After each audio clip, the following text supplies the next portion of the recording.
राजस्थान के अंदर जिस तरह से अपराध बढ़ रहे हैं और उसमें भी हमारी बहनों के साथ जो अपराध बढ़ रहे हैं, उनके साथ बलात्कार की घटनाएं हो रही है। आज बलात्कार की घटना में राजस्थान एक नंबर पर पहुंच चुका है। और राजस्थान के अंदर जिस तरह से कल की घटना है, भीलवाड़ा के अंदर एक बहन के साथ में बलात्कार करके और सामूहिक बलात्कार के बाद में उसको भट्टी के अंदर जला दिया जाता है और उसके अवशेष मिलते हैं। और ऐसी कई हमारी बहनें हैं जो राजस्थान के अंदर अपनी ज़िंदगी गंवा चुकी है, और ऐसी कई बहनें जो आज भी खून के आंसू रो रही है, लेकिन उनके आंसुओं को पोंछने वाला राजस्थान का मुख्यमंत्री पता नहीं कहाँ चला गया, और वो सिर्फ अपनी सरकार को बचाने में लगे हुए हैं और राजस्थान को रेपिस्तान जैसा बना दिया है। यहाँ पर अपराधी खुले आम अपराध कर रहे हैं, और जिस तरह से उन्होंने अपराध किए हैं और उनको कोई प्रकार का डर नहीं है, ये राजस्थान का जनता आने वाले समय में सहन नहीं कर पाएगी। और मैं कह सकता हूं कि इस समय अशोक गहलोत को नैतिकता के आधार पर इस्तीफा दे देना चाहिए, क्योंकि गृह मंत्रालय उनके पास में है, और अगर इस्तीफा नहीं देते तो उनके शीर्ष नेतृत्व को, उनको आला कमान को तुरंत प्रभाव से इनका इस्तीफा मांगना चाहिए। कि राजस्थान की जनता है वो आज न्याय मांग रही है कि उनकी बहनों के आंसुओं को पोंछने वाला वहाँ पर मुख्यमंत्री पता नहीं क्या कर रहा है। इसलिए मैं कहना चाहता हूँ कि राजस्थान की जिस तरह से यहाँ घटनाएं प्रतिदिन आज आंकड़े बढ़ रहे हैं, बलात्कार के अंदर एक नंबर पर, और एवरेज देखा जाए तो प्रतिदिन लगभग 15 बलात्कार की घटनाएं जैसे इस राजस्थान में महिलाओं पर अत्याचार हो रहे हैं, लेकिन राजस्थान की सरकार पूर्ण रूप से फेल हो चुकी है। राजस्थान के एक मंत्री को गहलोत ने इस्तीफा लिया, राजेंद्र हुड्डा को, उसके बाद से लाल डायरी का जिक्र पूरे राजस्थान में चल रहा है। रोज नई नई बातें खुल रही है, लाल डायरी से रोज कुछ ना कुछ निकल रहा है। ये लाल डायरी इनकी कब्र बनेगी, क्योंकि इन्होंने इसके अंदर जो काले चिट्ठे, इनके काले कारनामे हैं वो उसके अंदर छुपे हुए हैं, और लाल डायरी जैसी कई और डायरियां इनके पास में हैं, क्योंकि इन्होंने भ्रष्टाचार की पराकाष्ठा की है इन 4.5 साल के अंदर। और लाल डायरी के अंदर जिस तरह से आपने देखा, विधानसभा के अंदर भी उन्होंने गुंडागर्दी करके उनको छीनने की कोशिश की, डायरी छीनी, तो इसका मतलब इसमें कुछ न कुछ तो था।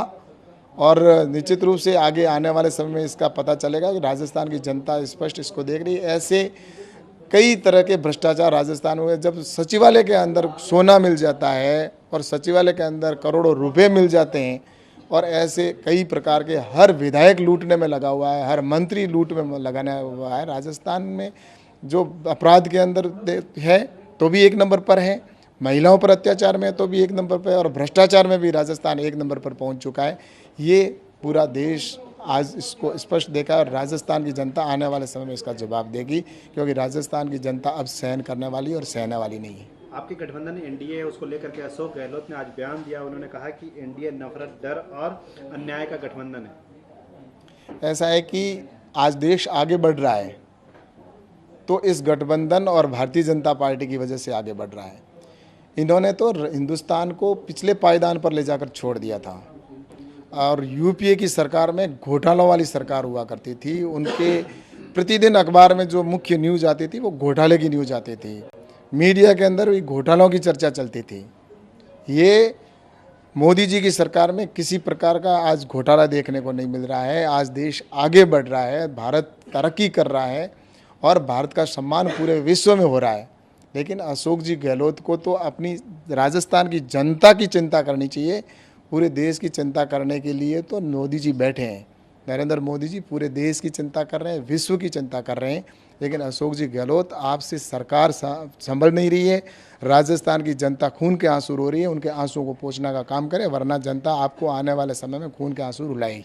राहुल गांधी की सदस्यता गई थी, लेकिन अब सुप्रीम कोर्ट ने उस पर रोक लगा दी है, सदस्यता बहाल होगी। अब आने वाले दिनों में संसद में आप लोगों के साथ दिखेंगे। ऐसा है कि सुप्रीम कोर्ट का निर्णय है वो सर्वमान्य है। निश्चित रूप से इसके अंदर नियमों और प्रक्रियाओं में जो होगा वो आने वाले समय के अंदर क्या निर्णय होता है वो देखा जाएगा कि निर्णय क्या होता है। लेकिन ये नियम प्रक्रिया जो होगा उसके अंदर ही आने वाले समय देखने को मिलेगा। जीत के रूप में देख रही है कि राहुल गांधी की सदस्यता बहाल होना ये जीत है। ऐसा है कि राहुल गांधी ने जिस अपराध को किया उसके लिए उनको 2 साल की सजा हुई है।